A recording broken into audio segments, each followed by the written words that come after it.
प्रिय मित्रों, स्वागत है आपका आपके अपने चैनल स्टडी विद प्रदीप पे। दोस्तों, जैसा कि आप जानते हैं कि आज हम नए बैच को स्टार्ट करने चल रहे हैं जिसका नाम है निर्णय बैच। मैंने आपसे बहुत पहले बताया था कि निःशुल्क बैच हमारा स्टार्ट होने वाला है टीजीटी, पीजीटी, एलटी, जीआईसी सबके लिए। तो उसके पहले आप सबको श्री कृष्ण जन्माष्टमी की हार्दिक शुभकामनाएं और बधाइयाँ। भगवान श्री कृष्ण के इस जन्म दिवस पे हम ईश्वर से दुआ करेंगे, प्रार्थना करेंगे कि आपके भविष्य में लेने वाले सभी निर्णय आपके सत्य हों, सटीक हों और आप अपनी सफलता के परचम को लहराते हुए आगे बढ़ते रहें।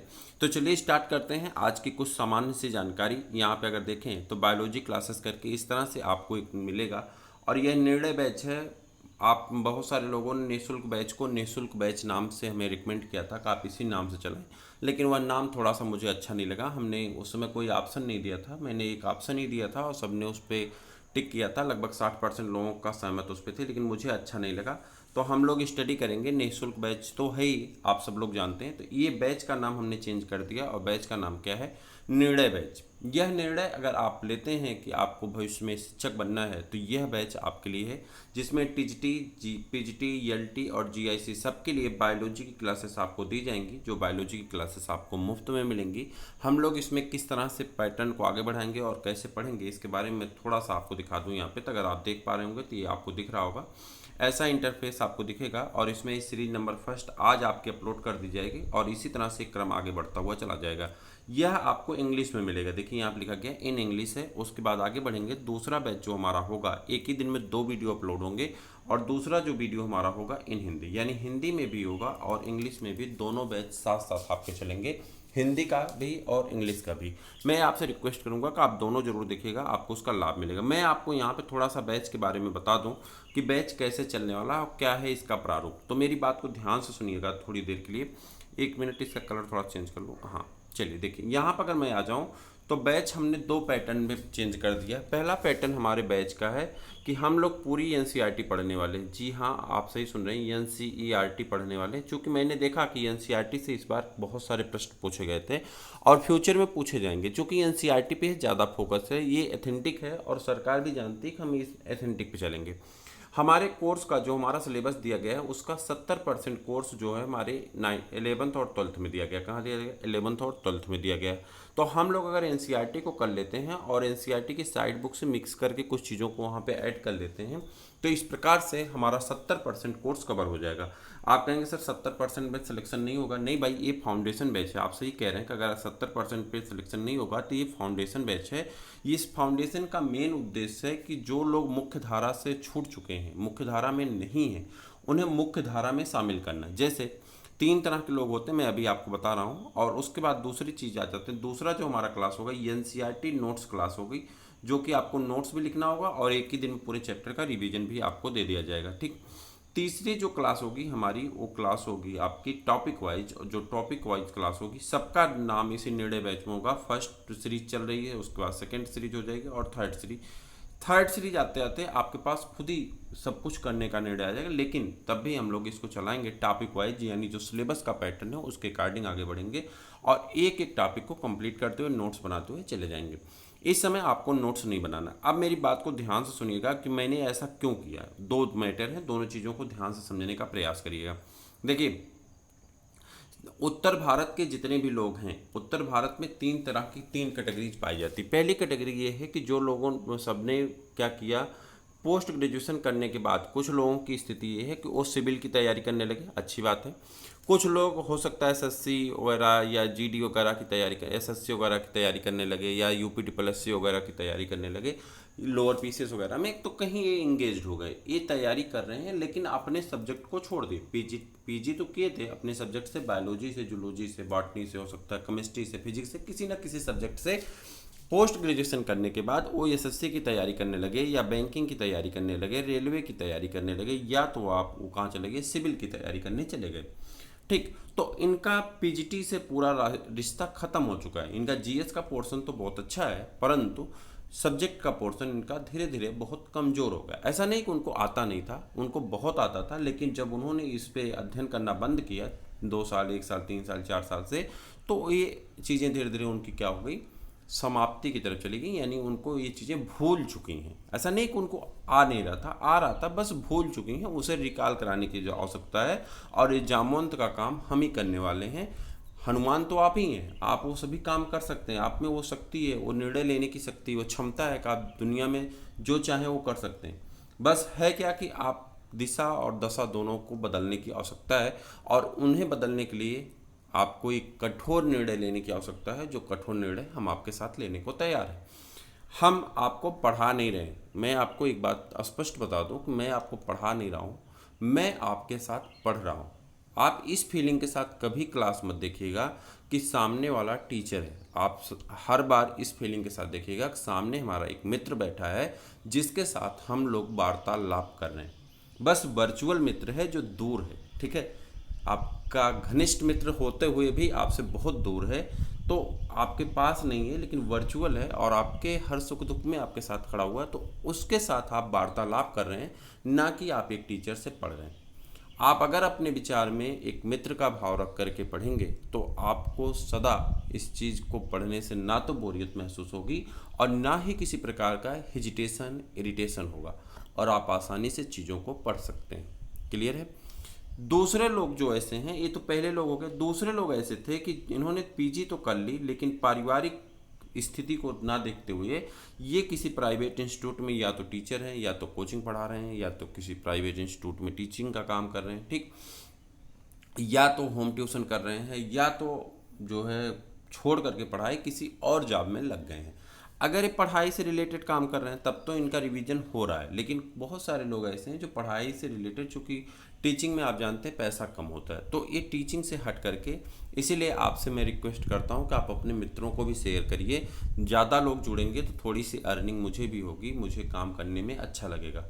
काम करने की एक, अगर मजदूर आता है काम करता है तो शाम तक वो अपना पैसा लेके चला जाता है, लेकिन हम अगर आपके साथ जुड़े हैं तो एक छोटी सी ख्वाब है, छोटा सा जो है ख्वाब लेकर के आए हैं कि आप अपने जीवन में सफलता को, परचम को लहरा सकें। और दूसरा छोटा सा ख्वाब है कि चैनल पे कम से कम 1 लाख सब्सक्राइबर हो जाए। तो आपसे एक ही फीस है कि आप जितना हो सके उतना अपने मित्रों को जोड़िए, अपने मित्रों को बताइए, अपने क्लास के स्टूडेंटों को बताइए कि भैया जुड़ जाओ, वहाँ पे प्रैक्टिस कराई जा रही है, वहाँ पे क्लास पढ़ाया जा रहा है। ये एनसीईआरटी की क्लास आपके स्टूडेंट के लिए भी हेल्पफुल है, आपके लिए भी। आप ये मत बताइएगा कि आप भी पढ़ते हैं, आपका स्टूडेंट भी पढ़ेगा।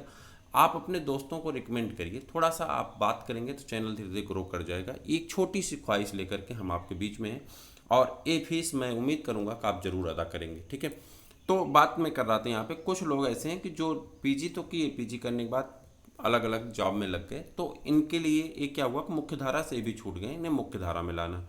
और तीसरे ऐसे लोग हैं जिनकी या तो हमारी महिला मित्र हैं या तो पुरुष मित्र हैं, जो भी मित्र हैं, इन लोगों की कंडीशन ये है कि बेचारे छोड़ दिए, यानी गृहस्थी में जुट गए, यानी परिवार में, परिवार की देखभाल में, परिवार के जीवन में तो ये जुट गए। अब परिवार में बाल बच्चे हो गए, बाल बच्चों को लेकर के अब इनकी अवस्था 32 साल, 33 साल, 34 साल, 30 साल हो गई। अब इन्हें जॉब भी चाहिए और परिवार की भी देखभाल करनी। तो ऐसी स्थिति में क्या होता है कि बहुत सारे ऐसे इंस्टीट्यूट हैं कि वो आपसे मोटे फीस ले रहे हैं, पहली चीज़। दूसरी चीज़, आपको 8 घंटे, 10 घंटे, 12 घंटे की क्लास दे रहे हैं, ठीक। यहाँ पे दिखावा नहीं करना है, हम लोग रियलिटी के साथ चलेंगे और चीज़ों को समझते हुए, पढ़ते हुए चलेंगे। मैंने कहा ना कि मैं एक टीचर नहीं, मैं आपका दोस्त हूँ, तो दोस्त होने के नाते मैं आपकी हर स्थिति परिस्थिति को समझ पा रहा हूँ कि आप किस कंडीशन में हो सकते हैं। तो इस चीज़ को आपको मेंटेन करना होगा और आपको आसानी से पढ़ते हुए चलना होगा कि चलिए चलिए आप अपने बच्चों को देखते रहिए, कोई दिक्कत नहीं है। आप अपने बच्चों को देखिए, परिवार को देखिए, अपने घर समाज को देखिए, जो आपके ऊपर दायित्व है, जिम्मेदारियां हैं, उसे निर्वहन तो आप ही करेंगे, दूसरा कोई कर नहीं सकता। आप अच्छी तरह से जानते हैं कि दुनिया कैसी है। तो इन चीज़ों को आप करते हुए सिर्फ 1 से 1.5 घंटे, 2 घंटे दीजिए, आप आराम से इस तरफ बढ़ जाएंगे। क्लियर है। मुझे लगता है कि आप मेरी बात से सहमत होंगे। अब मैं दूसरी बात कर लूँ, यहाँ पे एक छोटी सी बात और है। आपके सामने इस समय जो चुनौतियाँ हैं, कई प्रकार की चुनौतियाँ हैं, उन पे भी चर्चा कर लेते हैं। पहली चुनौती ये है कि आपके सामने एक वैकेंसी दिख रही है जिसका नाम लेखपाल है। आप में से जो मित्र इसको पेट का पेपर दिए होंगे तो उनके सामने एक बड़ी वैकेंसी दिख रही होगी। अगर आपका 55 प्लस हो रहा है, सॉरी 45 आ रहा है, फिर 45 आ रहा, लगता है 45 पे ही मेरिट बनेगी क्या। अगर 55 प्लस आपका हो रहा है तो आप 99.99% आश्वस्त रहिए कि आप लेखपाल का पेपर देंगे। लेखपाल के लिए ग्रामीण अभिरुचि चैनल पे चलाई जाएगी, हिंदी का प्रैक्टिस पेपर चलाया जा रहा है, आपके लिए हेल्पफुल होगा। हिंदी का यह प्रैक्टिस पेपर जो चलाया जा रहा है आपके टेट एग्जाम के लिए भी लाभदायक होगा, आप जरूर देखिएगा। ठीक है, तो लेखपाल है आपके सामने। टीईटी पास करना आपको अनिवार्य है, चूंकि आगे आपको 51,000 प्लस वैकेंसी दिख रही है। अगर 22,000 बचे हुए पद जोड़े जाते हैं तो आप लगभग 73,000 वैकेंसियां आपके सामने दिखाई पड़ रही हैं प्राइमरी में। मैं आपको प्रेफर करूंगा कि आप अपने टेट और सुपर टेट की तैयारी तेजी के साथ करते रहिए। ठीक है, रही बात एलटी की, जीआईसी की, टीजीटी की, पीजीटी की, इसको आप पढ़ते रहिए लेकिन उस पर फोकस ज़्यादा करिए, क्योंकि आपको ये बैच जो हमारा है यह बैच आपका फाउंडेशन बैच है। ठीक है, आप 1 घंटे टाइम देंगे तो भी आप इसे कवर कर सकते हैं, या नहीं भी देना चाहते हैं तो आप एनसीईआरटी उठा करके बस डेली बेस पे ये अपनी आदत डाल लीजिए, हैबिट डाल लीजिए। जब तक मैं ये पढ़ूंगा नहीं तब तक मैं सोऊंगा नहीं। एक ही पन्ना पढ़ेंगे लेकिन पढ़ के सोएंगे। ठीक है, तो इससे क्या होगा, धीरे धीरे आपकी हैबिट आ जाएगी और आप चीज़ों को बहुत तेज़ी से रिवाइज कर पाएंगे। आप ज़्यादातर कुछ लोग टेट पे फोकस किए होंगे, कुछ लोग लेखपाल पे फोकस किए होंगे, सॉरी। और अगला जो क्रम है वह क्रम ऐसा है कि कुछ लोग जो होंगे वो एसएससी सीजीएल वगैरह जो दे रहे हैं वो उसकी तैयारी किए होंगे, या तो कुछ लोग आरओ या पीसीएस पे फोकस किए होंगे। यूपी पीसीएस का पेपर होने वाला। ठीक है, यूपी पीसीएस का, समीक्षा अधिकारी का, हाई कोर्ट समीक्षा अधिकारी का, कुछ लोगों की इन पे फोकस है। देखिए, पेपर हम लोग जब तैयारी करना शुरू करते हैं तो हर एक परीक्षा को देते हैं, लेकिन फोकस किस पे होता है ये ज़्यादा मायने रखता है। मैं अगर मुझसे रिकमेंड करने की बात की जाए तो मैं आपसे हर बार कहूँगा कि इससे अच्छी वैकेंसी कोई नहीं, यानी प्राइमरी की जो वैकेंसी 70 से 72,000 है, इससे अच्छी वैकेंसी नहीं है। आप टेट और सुपर टेट की तैयारी करिए। टेट के लिए हिंदी का प्रैक्टिस पेपर और पर्यावरण की क्लास आपको मिलेगी, और क्या कहते हैं वो जो चाइल्ड डेवलपमेंट है उसका भी आपको प्रैक्टिस पेपर दिया जाएगा। आप देख लीजिएगा, आपको अच्छा लगेगा। मैं भरोसे से कह सकता हूँ अच्छा भी लगेगा, और वहीं से प्रश्न आपको पूछे जाएंगे। तो ये 3 कंडीशन है। अब मेरी बात शायद आप पूरी तरह से समझ चुके होंगे कि मैं जो बताना चाह रहा था कि हमारे पास सिचुएशन 2 है कि 3 तरह के अलग अलग लोग हैं तैयारी करने वाले। 3 अलग प्रकार की सिचुएशन है जिसमें लोग तैयारी कर रहे हैं। ठीक, अब आप अपना निर्णय आज बिल्डअप कर लीजिए और कोशिश कर लीजिए कि हमको करना क्या है, हम किस दिशा में सही में आगे बढ़ेंगे। अगर आपको लगता है कि नहीं मुझे ये भी पढ़ना है वो भी पढ़ना है, चूँकि आपका पेपर अब जो एलटी का होगा या जीआईसी का होगा जनवरी फरवरी से पहले नहीं होने वाला, और जनवरी फरवरी से पहले कोई डेट नहीं है, तो जो जीआईसी का तो 19 तारीख को निश्चित है, जीआईसी का मेंस भी निश्चित है, लेकिन आगे जो भी वैकेंसी आएगी वो जनवरी फरवरी से पेपर पहले होने की संभावना नहीं है। तो आपके पास अभी टाइम है, लेकिन टेट के लिए आपके पास टाइम नहीं है। आपका टेट दिसंबर में ही होने वाला है। तो ये चीज़ें मुझे नहीं बतानी चाहिए, लेकिन मैं आपको इसलिए बता रहा हूँ कि मैं आपसे कहा ना कि मैं आपका टीचर नहीं, मैं आपका मित्र हूँ, तो मित्रत्व भाव में मैं आपसे ये बातें बता रहा हूँ। क्लियर है? तो यहाँ पे हम लोग आगे बढ़ेंगे, और बैच आपका आज से स्टार्ट होगा। हिंदी की भी क्लास आज अपलोड की जाएगी, और इंग्लिश मीडियम में भी आप क्लास अपलोड की जाएगी। इंग्लिश मीडियम की जो क्लास होगी उसमें 90% आपको हिंदी ही सुनने को मिलेगा। बस उसको क्या है कि हिंदी में ट्रांसलेट करके आपको बताया जाएगा, चीज़ों को पॉइंट किया जाएगा। ज़रूरी इसलिए है दोनों क्लास कि कुछ लोग बेसिकली पूरी हिंदी चाहते हैं और कुछ लोग इंग्लिश में चाहते हैं और उसे हिंदी में एक्सप्लेनेशन चाहते हैं, तो आपको दोनों मिलेगा। जैसे ही ये क्लास हमारी ओवर होगी इसके बाद तुरंत हम लोग किस पे आ जाएंगे, डायरेक्ट अपने बैच पे आ जाएंगे, और बैच हमारा टारगेट बैच स्टार्ट हो जाएगा। नाम निर्णय बैच ही रहेगा, और इस निर्णय बैच से हम उम्मीद करते हैं कि आने वाले भविष्य में बहुत ज़्यादा लोगों का सिलेक्शन हो। ठीक है, चलिए आगे बढ़ जाते हैं। हमारा उद्देश्य क्या है? आपकी जीत ही हमारी जीत है, हमने कई बार बताया आपसे। और आपके सर्वांगीण विकास के लिए निःशुल्क शिक्षा आपके द्वारा हम उम्मीद करेंगे कि आप इस पर ज़रूर हिस्सा बनेंगे और अपने मित्रों को भी जोड़ेंगे। आपको वीडियो कैसा लगा कमेंट करके बताइएगा। सब्सक्राइब जरूर करिएगा अगर नहीं किए होंगे तो। शेयर अपने हर एक मित्र को करिए। आपसे एक ही फीस मांग रहे हैं कि दिसंबर तक इस संख्या 1 लाख चैनल की हो जानी चाहिए। आप अपना प्रयास करिए, हम अपना प्रयास कर रहे हैं। हम उम्मीद करते हैं कि भविष्य जो होगा दोनों लोगों का बेहतर होगा। लाइक करना मत भूलिएगा। बेल आइकन अगर आप प्रेस करेंगे तो आपको नोटिफिकेशन मिल जाएगा, वरना आपको व्हाट्सएप पे तो शेयर की ही जाती है, लेकिन वो बेल आइकन प्रेस करेंगे तो आपको नोटिफिकेशन वीडियो का मिल जाएगा। ठीक है, चलिए फिर मिलते हैं किसी और वीडियो में। तब तक के लिए इजाज़त। आपको फिर से श्री कृष्ण जन्माष्टमी की हार्दिक शुभकामनाएं और बहुत सारी बधाइयाँ। माँ सरस्वती आपको ज्ञान प्रदान करें और आपके जीवन को उत्तम बनाएं। इसी उद्देश्य और विश्वास के साथ हम लोग विदा लेते हैं। फिर मिलते हैं किसी और वीडियो में, तब तक के लिए इजाज़त दीजिए।